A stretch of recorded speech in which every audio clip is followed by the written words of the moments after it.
प्रेमी सज्जनों, सृष्टि कहाँ से हुई और राम कौन है, समझे कबीर साहब की इस रामायणी से। प्रथम आरंभ कौन को भयउ, दूसर प्रगट कीन सो ठयउ। प्रगटे ब्रह्मा विष्णु शिव शक्ति, प्रथमे भक्ति कीन जीव उक्ति। प्रगटे पवन पानी और छाया, बहु विस्तार के प्रगटी माया। प्रगटे अंड पिंड ब्रह्मांडा, पृथ्वी प्रगट कीन नवखंडा।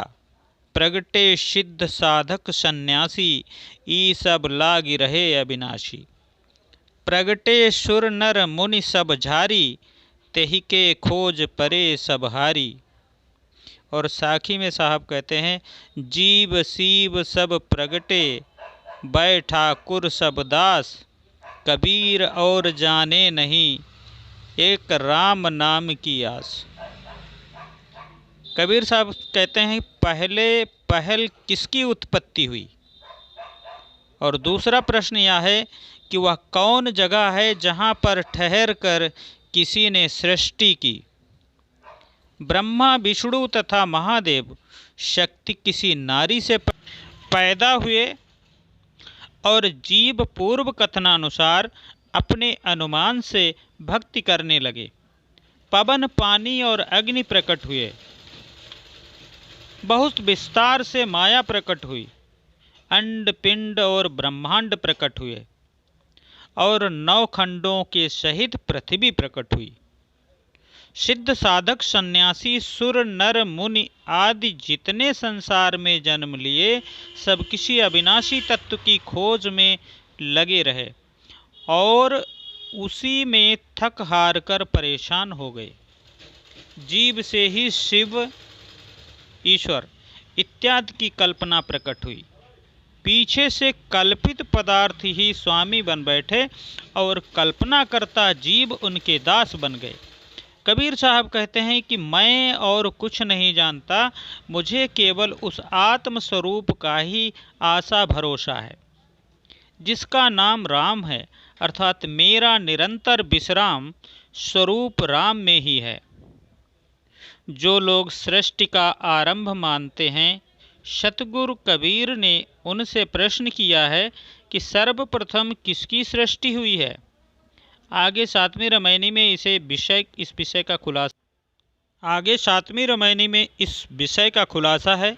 किसी ग्रंथ की एक दो पंक्ति से सिद्धांत नहीं स्थिर किया जा सकता, किंतु पूरे ग्रंथ एवं पूर्वापर का विचार करना पड़ता है। सतगुरु कहते हैं, सृष्टि कब, किससे और कहाँ पैदा हो गई। अर्थापत्ति प्रमाण से सिद्ध हुआ कि सतगुरु सृष्टि को अनादि मानते हैं। ब्रह्मा विष्णु तथा महादेव यदि देवधारी जीव हैं तो ये किसी नारी से ही पैदा हुए होंगे, इसीलिए शक्ति का अर्थ नारी किया गया है। प्रत्यक्ष देखा जाता है कि शरीरधारी नर नारी के बिना केवल शक्ति से, ऊर्जा से कोई मनुष्य पैदा नहीं हो जाता। सृष्टि में जो क्रम आज नहीं दिखता वह पहले रहा होगा। यह केवल कल्पना है और अस्वाभाविक तो है ही।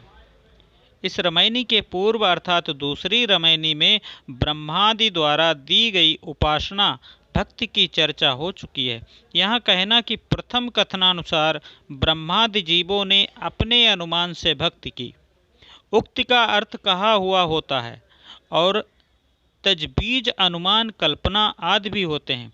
ब्रह्मादि जीव किसी सृष्टिकर्ता की कल्पना कर उसकी भक्ति करने लगे। प्रगटे पवन पानी और छाया, छाया से अभिप्राय यहाँ अग्नि है। बिना अग्नि के प्रकाश नहीं तथा बिना प्रकाश के छाया की सिद्धि नहीं। आपाततः यही लगता है कि कबीर साहब यहाँ यही कह रहे हैं कि वायु जल अग्नि पृथ्वी अंड पिंड ब्रह्मांड सब पैदा हुए, किंतु बात ऐसी नहीं है। इसका खुलासा सातवीं रामायणी में किया जाएगा। बीजक ऐसा ग्रंथ है जिसमें अनेक मतवादियों की बातें बताकर बीच बीच में उनकी परीक्षा की गई। मनुष्य अपने शुद्ध स्वरूप चेतन देव को न समझकर बाहर देव खोजता है। जीव स्वयं अविनाशी तत्व है। किंतु किसी दूसरे अविनाशी ब्रह्म को खोज रहा है। जीव से पृथक यदि कोई मन बुद्धि वाणी से परे वस्तु है तो उसका मिलना जीव की दुराशा ही है। जो इंद्रियों और मन बुद्धि में नहीं आता उससे मुलाकात कैसे होगी। वस्तुतः ऐसी वस्तु की केवल कल्पना की जा सकती है, न उसकी प्राप्ति हो सकती है न बोध। इसीलिए ऋषि थककर स्वयं कहते हैं, ब्रह्मा को तो जो नहीं जानता है वही जानता है, तथा जो उसे जानता है वह नहीं जानता, क्योंकि वह जानने वालों के लिए अज्ञात है और नहीं जानने वालों के लिए ही ज्ञात है। तात्पर्य यह है कि उसे जाना नहीं जा सकता। इसीलिए जो कहता है कि मैं ब्रह्म को नहीं जानता वही उसे जानता है, अतएव सतगुरु कबीर का यह कहना सार्थक ही है। तेहि के खोज परे सब हारी, उस ब्रह्मा की खोज में सब हार गए।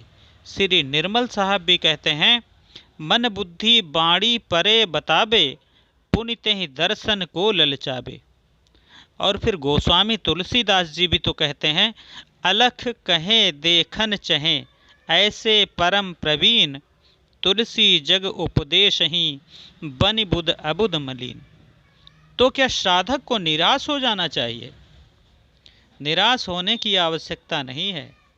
जीव जिस परम तत्व परम ब्रह्म एवं परम सुख सागर को खोज रहा है वह स्वयं है। अतएव साधक को मन की कल्पनाओं से लौटकर अपने चेतन स्वरूप के बोध एवं स्थित की ओर मुड़ना चाहिए।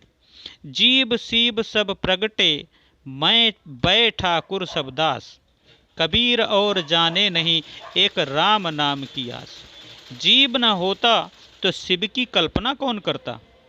अतः यह कहावत सच है कि हम न होते तो खुदा न होता। अफसोस है कि जीव अपनी कल्पना को ही शिव मान बैठा, जबकि वह स्वयं शिव है।